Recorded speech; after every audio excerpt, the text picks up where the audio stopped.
Nazdar ľudia, toto video, taký pocket bude určený hráčom a hráčkám hry CSGO Global Offensive, Counter-Strike Global Offensive. Ja sám ho hrám a nie som v ňom taký dobrý ako ostatní. Prvou tému, čo sa začneme zaoberať, je taká v krátkosti komunita Čechov a Slovákov na Facebooku. Dobre, keď sa tam pozriem na príspevky, sú tam, ja neviem, či zobrať alebo nezobrať daný offer, potom na koho si staviť a blboviny. Ale povedzme napríklad, že niekto sa opýta niečo so stiahnutým CS-kom. Nie, že by tam dobre mu poradili, že dobre toto, ale najčastejšie komentáre sú, že či náhodou nemá tých 11 eur, či teraz neviem, 11 eur na to CS-ko. Ale vy neviete, prečo si to CS-ko stiahol. Možno ho len chce vyskúšať, že ako to funguje, čo tam je, či sa to dá hrať, aj neviem, možno je trvalý hráč CS 1.6 a chce vyskúšať niečo nové, tak si to stiahne, až potom si to kúpi. Musíte proste trošku zauvažovať, že prečo si to stiahol. Dobre, niekto príde, že stiahol si CS-ko a len tak. Aj to sa stáva. Ale nie vždy, hneď keď si niekto stiahne CS-ko, mu tam musíte písať, že proste či nemá peniaze na Origo, lebo dobre, kúpi si ho a nebude ho to baviť a potom čo? 11 eur zbytočne vyhodený. Alebo proste nejaké hádky vyvolávať. Je to skupina, kde sa majú riešiť veci iba ohľadom hry.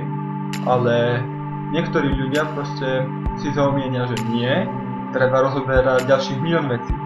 Takže jeden začne to, druhý to, tretí to. A je to hádka, v ktorej už proste sa nedá len tak vyvliecť a buď sa tam hádajú dvaja ľudia, alebo 10. Buď alebo.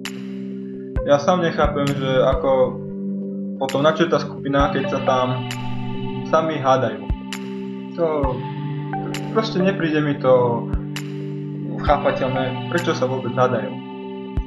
Teraz ďalšia taká témička bude, keď niekoho nazveme Kid. Áno, má 10 rokov, hrá CS-ko a je Kid. Ale viete vy, viete, možno, že ho nazvete Kid, ale má viac rozumu ako nejaký 15-ročný chalan? Dobre, má na to 10, ale môže sa správať úplne inak ako niekto starší. Ak ho nepoznáte, tak nemôžete tvrdiť, že je Kid. Aj keď tak vypadá, ale správaním môže sa spraviť úplne inakšie. To napríklad, ja keď som hral rád CS-ko, ako competitive, tak ja neviem koľko mohol mať, 11, 12, 13, no podľa hlasu, ale akože držal celý tým pokope, dobre, no, znie to blbo, že takýto malý chalanisko, mladý, držal celý tým, ale proste šlo mu to. To neviem ani aký som bol rank, to trošku dávno. Ale proste nie každý mladý chalanisko je Kid. Teraz ide ďalšia vlastne vec s týmito Kidmi v tímovej hre. Keď už sú to naozaj Kidi, tak vás neposlúchajú. Povedzme, že niekto povie rush A alebo rush long a ten si dobre, že ide na Bčko. Takúto tímovú hru proste milujem. Povedia, že ide sa na Bčko a dvaja si pôjdu na Ačko aj s bombou pre istotu. A to je že total. Potom tam zakapú a celé to kolo je akože v prdeli. Dôležité je, vlastne nie že dôležitá, najdôležitejšia je tímová spolupráca v tejto hre, tí čo nevedia. Ale to asi každému už normálnemu hráčovi jasné. Ja sám, ak sa dá, no tak dokážem spolupracovať s týmom, ale ak sú to Rusi alebo Poliaci, alebo proste nejakí retardi, tak to sa s nimi nedá. To musíte poznať aj vy. Že oni si robia čo chcú. A ak sa im začne nepáčiť, tak začnú vás zabíjať a inakšie ako odísť z hry sa nedá. Alebo prehrať. Keď chytíte Poliakov, Rusov, do týmu, čo môžete spraviť? Vypnúť sluchatka, vypnúť zvuk a nehrať, lebo to s nimi sa nedá. Proste to je s nimi niečo hrozné. Preto aby bolo dobré, že keďže v československej komunite na Facebooku je 20 000 ľudí, či koľko, tak myslím, že tých 5 členov na jednu hru by sa určite našlo. Veď sú tam od silverov po globalka, takže není problém. Teraz ide taká témička, že cheatovanie. Ja sám proti cheatovaniu mám dosť taký odpor, že proste prídete do hry a ideme si zahrať kompetitív, máte celý tým, že normálni chalani, dobre, toto vyhráte.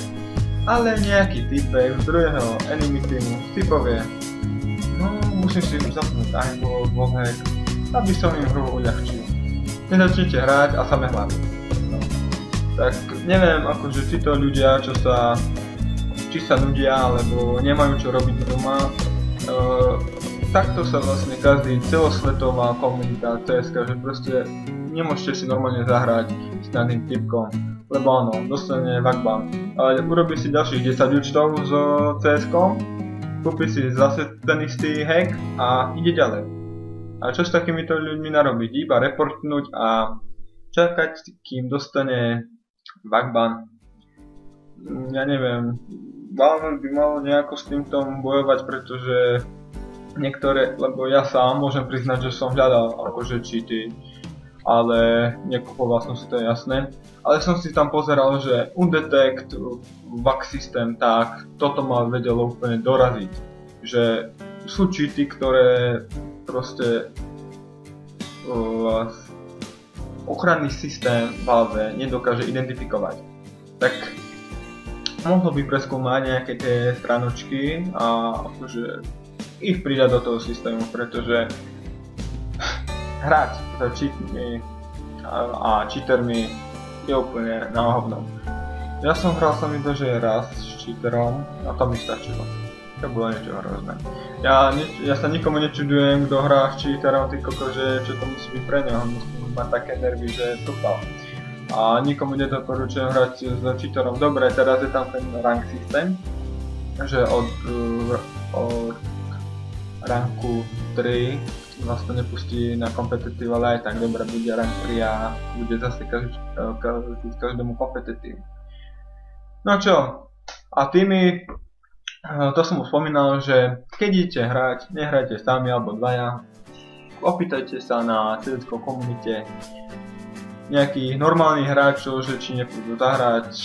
Sám tam vidím, že keď sa niekto opýta, že či nejde hru, tak je tam dosť s tým účtov, sa píše do tých komentárov, tak chodíte hrať. Dúfam, že tie hry vás bavia, že sa pri tom zabávate. Ja osobne takto som ešte nehral s niekým v plnom týme, lebo moc som nemal čas, alebo som tak kde šiel.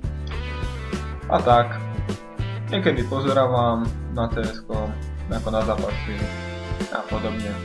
Ďakujem za zhľadnutie videa, poprípadne nejaký like, komentár, niečo, čo som povedal zlé, by ste mi tam mohli napísať, to by ma určite zaujímalo. A dám do popisku aj Steam účet, a keby niečo, tak niekedy by sme mohli zahrať. Môj rank je Goldnova Master a myslím si, že možno by som to mohol vyťahnuť aj na to zlaté AKčko, dúfam. Tak ešte raz, toto bolo niečo pre československú komunitu z hry Global Offensive a uvidíme sa pri ďalšom takomto pokeci o niečom. Čaute!